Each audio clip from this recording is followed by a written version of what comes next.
Faraday's laws of electromagnetic induction, विद्युत चुंबकीय प्रेरण संबंधी फैराडे के नियम। कल हमने फैराडेज एक्सपेरिमेंट्स पढ़ा था, है ना।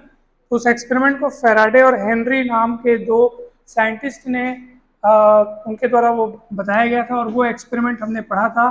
और उन्हीं एक्सपेरिमेंट के आधार पर, उन्हीं एक्सपेरिमेंट के बेसिस पर फैराडे ने इलेक्ट्रोमैग्नेटिक इंडक्शन से संबंधित दो लॉज यानी दो नियम दिए, जिसमें से पहला नियम क्या कहता है वो सुनो। पहला नियम ये है, ये इसको पहले नियम को तो हमने कल भी देखा था।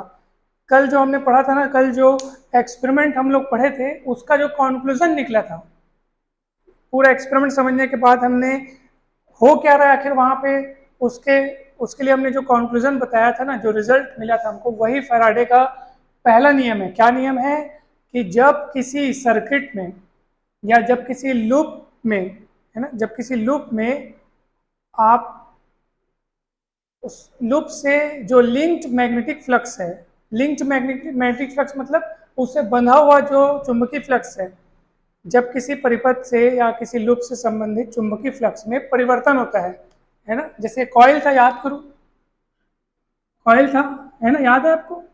यहाँ हम गैल्वेनोमीटर लगाए थे और मैग्नेट को उससे पास दूर ले जा रहे थे, याद है आपको। यानी इस कॉइल से लिंक्ड जो मैग्नेटिक फ्लक्स है, यानी इस कॉइल से संबद्ध जो मैग्नेटिक फ्लक्स है, जब वो चेंज हो रहा था बार बार, और चेंज क्यों हो रहा था, क्योंकि हम मैग्नेट को पास दूर ले जा रहे थे। तो इससे संबंधित या इससे संबद्ध जो चुंबकीय फ्लक्स यानी इस कॉइल से लिंक्ड जो मैग्नेटिक फ्लक्स है, वो जब चेंज हो रहा था, जब चेंज होता है तो उस कॉइल में एक ईएमएफ प्रोड्यूस होता है, जिसको हम इंड्यूस्ड ईएमएफ बोलते हैं, यानी प्रेरित विद्युत वाहक बल बोलते हैं। और उसी इंड्यूस्ड ईएमएफ के कारण उस कॉइल में एक करंट भी प्रोड्यूस होती है, जिसको हम लोग इंड्यूस्ड इलेक्ट्रिक करंट बोलते हैं, इंड्यूस्ड करंट बोलते हैं। और याद रखना, उस इंड्यूस्ड करंट और इंड्यूस्ड ईएमएफ का अस्तित्व यानी उसका एग्जिस्टेंस, उसका वजूद केवल तब तक रहता है जब तक कि उस कॉइल से लिंक्ड मैग्नेटिक फ्लक्स में चेंजेस होते रहते हैं। क्योंकि जब हम मैग्नेट को पास ला के रोक देते थे, तब फिर जीरो हो जाता था करंट। क्योंकि पास ला के तुम रोक दो तो इससे गुजरने वाली जो मैग्नेटिक फील्ड लाइंस हैं, उनकी संख्या में कोई परिवर्तन नहीं आता था। परिवर्तन कब आएगा, जब उसको उस कॉइल और मैग्नेट के बीच रिलेटिव मोशन होंगे, रिलेटिव मोशन होगी, तब जाकर के उससे कनेक्टेड जो या उससे लिंक्ड जो मैग्नेटिक फ्लक्स है उसमें चेंजेस आएंगे। ठीक है। ऐसा आप मत सोचना कि सर देखो सर मैग्नेट दूर था, मैग्नेट दूर है सर, तो इसके मैग्नेटिक लाइंस जो है, मैग्नेटिक फील्ड लाइंस है, सब इधर उधर, वहां तक कोई भी नहीं पहुंच पा रही है सर, कोई भी नहीं पहुंच पा रही है। लेकिन जब मैग्नेट पास है तो बहुत सारी मैग्नेटिक लाइंस, अब पास है तो बहुत सारी मैग्नेटिक लाइंस इसमें से होकर जाएंगी।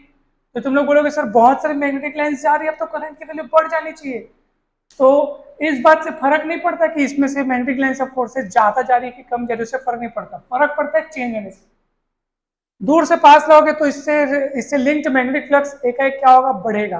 कैसे बढ़ेगा, दूर था तो मैग्नेटिक फील्ड लाइंस में देखो ना, इधर उधर सब निकल जा रही है, हो सकता है इक्का दुक्का इधर से जाए, लेकिन जब पास लाओगे तो बहुत, मतलब क्या हुआ, कम से बहुत ज्यादा हुआ। जब मैग्नेट को आप दूर से पास ले जाओगे ना, तो इस कॉइल से लिंक्ड मैग्नेटिक फ्लक्स में बढ़ोतरी होगी, इससे गुजरने वाली मैग्नेटिक फील्ड लाइंस बढ़ोतरी होगी, बढ़ेगी। और वो बढ़ेगी ना, जब तक वो बढ़ते रहेगा ना, तब तक इसमें इंड्यूस्ड करंट बनेगा, इंड्यूस्ड ईएमएफ होगा।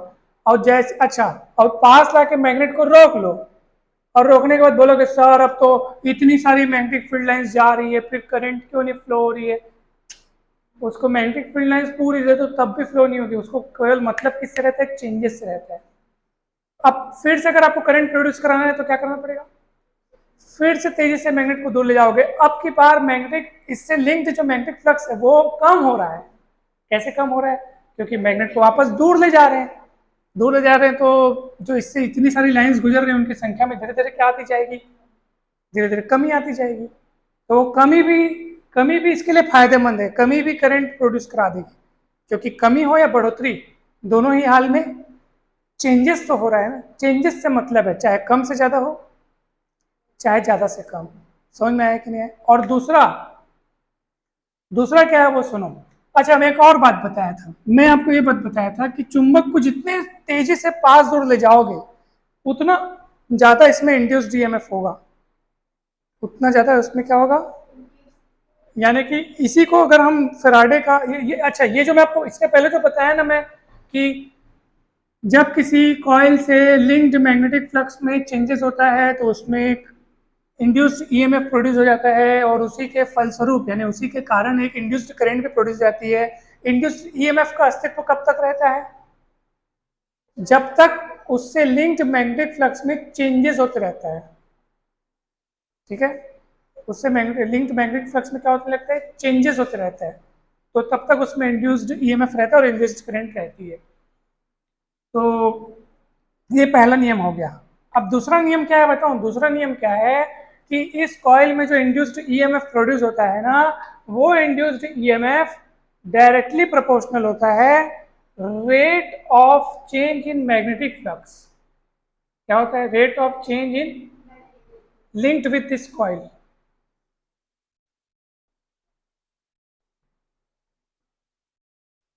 ई क्या है? जो ईएमएफ जो इसमें प्रोड्यूस हो रहा है, जो इंड्यूस्ड हो रहा है, वो किसके डायरेक्टली प्रोपोर्शनल होता है?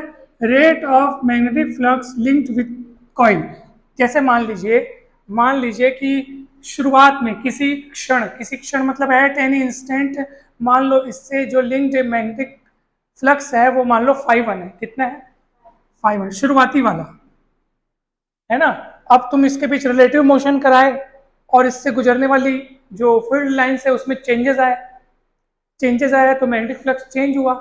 मान लो चेंज होने के बाद टी समय बाद, कितने समय बाद? टी समय बाद जो मैग्नेटिक फ्लक्स हो गया 5 हो गया।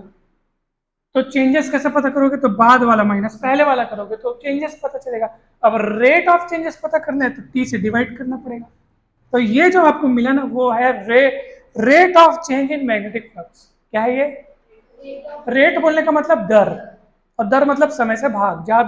जब भी किसी किसी चीज में अगर समय के साथ परिवर्तन हो रहा हो, टाइम के साथ अगर वो चीज चेंज हो रही हो, तो रेट मतलब समझ जाना टाइम से हमको डिवाइड करना है। और किस में चेंजेस हो रहे हैं? मैग्नेटिक फ्लक्स में। तो फाइनल माइनस इनिशियल, और इसी चीज के ये डायरेक्टली प्रोपोर्शनल होता है। ऐसे आपको लिख देना है। नहीं समझ में आया क्या? अब जब ये प्रोपोर्शनलिटी का साइन हटाते हैं तो एक कांस्टेंट लेते हैं, तो ये कांस्टेंट ले लिए। ध्यान से देखना, कांस्टेंट को मैं माइनस के तो लेते हैं हम लोग कांस्टेंट, लेकिन यहाँ पे मैं माइनस साइन भी लिया हूँ क्या? अब उसका कारण मैं आपको बताता हूँ। ठीक है, फिलहाल तो ऐसे सिस्टम में के की वैल्यू 1 होती है, इस बात को याद रखियो। तो के की वैल्यू 1 रखने के बाद आपको क्या मिलेगा बताओ? E इज इक्वल टू -φ2 -φ1, है ना? माइनस, इस माइनस को बाहर रहने दो ना। के की वैल्यू हम लोग क्या रखें? बस 1 बस रखें। के की वैल्यू क्या रखें? 1। अब ये आपको मिल गया। अब मैं आपको बता रहा हूँ कि सर यहाँ पे माइनस आपने क्यों लगाया। याद रखना माइनस हमने क्यों लगाया है। देखो, इस कॉइल में जो ईएमएफ इंड्यूस्ड हुआ है, वो ईएमएफ किसके कारण इंड्यूस्ड हुआ है वो मेरे को पहले आप बताओ। वो ईएमएफ किसके कारण इंड्यूस्ड हुआ है?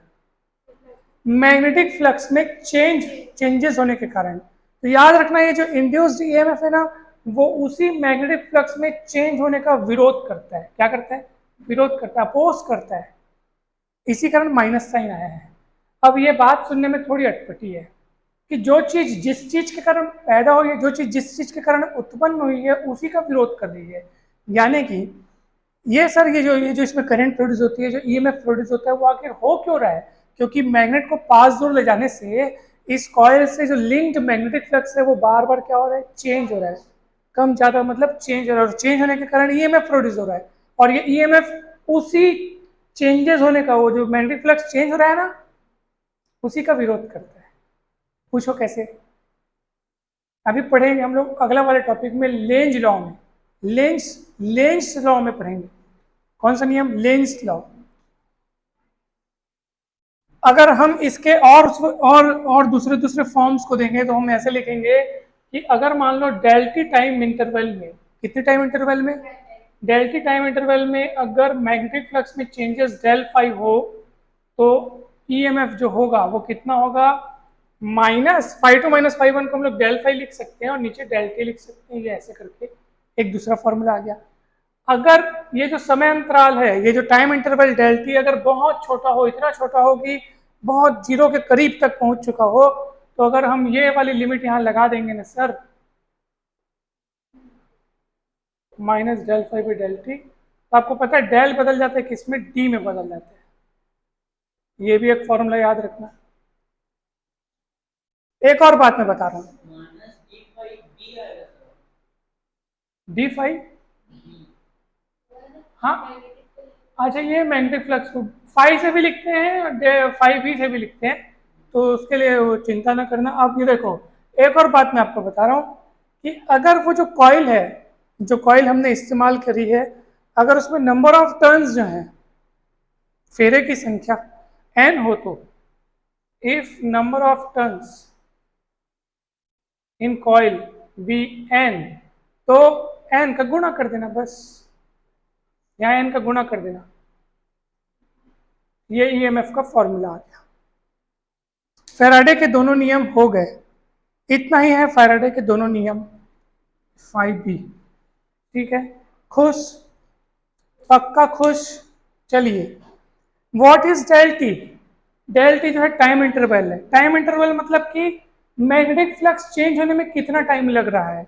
अगर अच्छा बताओ, उस इक्वेशन को देख के बताओ कि इंड्यूस्ड ईएमएफ और डीटी के बीच में क्या रिश्ता नाता है, तो इन्वर्सली प्रोपोर्शनल दिख रहा है, क्योंकि डीटी नीचे है इधर और इधर ये ऊपर है।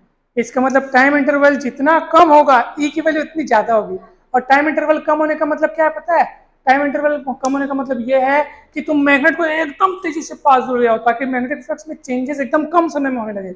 एक एक पल में अगर मैग्नेटिक फ्लक्स में चेंजेस हो रहा है तो समझ जाओ ई की वैल्यू बहुत बढ़ जाएगी, यानी इंड्यूस्ड ईएमएफ क्या हो जाएगा? बढ़ जाएगा। नहीं समझ में आएगा? आ गया? तो ये फैराडे के नियम्स खत्म हो गए। ठीक है, चलिए।